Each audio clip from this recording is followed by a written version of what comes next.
આ તરફ સુરતમાં પણ મોક ડ્રીલને લઈને મહત્વની બેઠક ધારાસભ્યો સાંસદ સહિત ઉચ્ચ અધિકારીઓ વચ્ચે બેઠક યોજાઈ શહેરમાં 4 સ્થળો પર રેસ્ક્યુ અને સર્ચ સહિતની મોક ડ્રીલ યોજાશે સાંજે 4 કલાકથી મોક ડ્રીલ શરૂ કરવામાં આવશે 51 સ્થળો અને તમામ ઇન્ડસ્ટ્રીયલ વિસ્તારો એક સાથે સાયરન વગાડવામાં આવશે આ વિસ્તારોમાં ઇન્ડસ્ટ્રીઝની સિક્યુરિટી સહિતનો સ્ટાફ પણ આ મોક ડ્રીલમાં જોડાવાનો છે 7:30 થી 8 કલાકે બ્લેકઆઉટ મોક ડ્રીલનું આયોજન થશે શહેરીજનો પોતાના ઘરોની લાઇટ બંધ કરવા માટે અપીલ ઓપરેશન અભ્યાસને સહકાર આપવા તંત્રની અપીલ સંપૂર્ણ રીતે સજ્જ છે કોઈપણ ચુનૌતીને કોઈપણ પડકારને મળવા માટે આ માત્ર સરકારી કાર્યક્રમ છે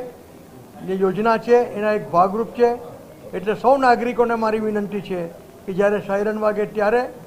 અને સાંજ રાત્રે બ્રેકઆઉટ હોય 7:30 થી 8 તે દરમિયાનમાં કોઈ પણ પ્રકારનું પેનિક કરવું નહીં અને કોઈ પણ પ્રકારની અફવાઓથી મિસગાઈડ થવું નહીં। આ દરિયા વિસ્તાર જેટલા બી અમારા પૂરા વાઇટલ ઇન્સ્ટોલેશન્સ છે જો સુરતમાં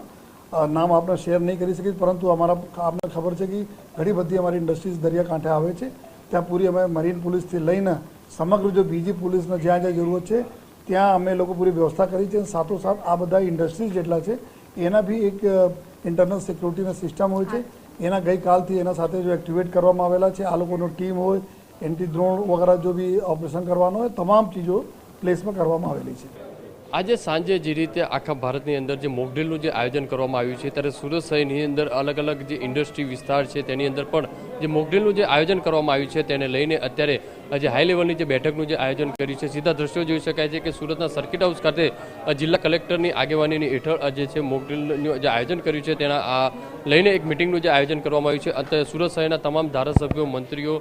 જે છે મેયર છે જે ડેપ્યુટી મેયર છે તમામ જે સ્ટેન્ડિંગ ચેરમેન છે જે ડેપ્યુટી કલેક્ટર છે તમામ જે મામલતદાર છે તમામ લોકોની સાથે જે એક મિટિંગનું જે આયોજન કરવામાં આવ્યું છે ભાજપના જે પદાધિકારીઓ છે તે પણ અત્યારે હાજર જોવા મળી રહ્યા છે શહેર પ્રમુખ સહિતના તમામ લોકો જે હોદ્દેદારો છે તે અત્યારે આ મિટિંગની અંદર હાજર છે। મહત્વની વસ્તુ એ છે કે હજીરા વિસ્તારની અંદર ઇન્ડસ્ટ્રી વિસ્તાર છે અને જે રીતે જે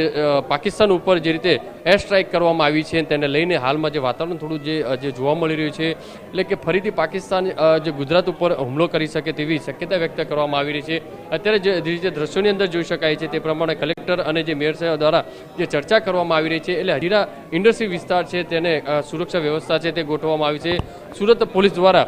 જે બંદોબસ્ત છે તે પણ વધારી દેવામાં આવ્યો છે અત્યારે જોઈ શકાય છે જિલ્લા વિકાસ અધિકારી પણ આજે આ મિટિંગની અંદર હાજર છે એટલે મહત્વની વસ્તુ એ છે સુરત ઇન્ડસ્ટ્રી વિસ્તાર હોવાના કારણે ત્યાં સુરક્ષા વ્યવસ્થા છે ત્યાં પણ વધારી દેવામાં આવી છે। મહત્વની વસ્તુ એ છે કારણ કે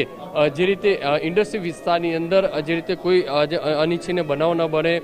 જે મોક ડ્રીલની અંદર કઈ રીતની નાની નાની બાબતો ધ્યાનમાં રાખવાની આવે તમામ બાબતોને લઈને હાલમાં મિટિંગનું આયોજન કરવામાં આવ્યું છે। કેમેરામેન સંજય ચંડલ સાથે બલદેવ સુતાર TV9 સુરત।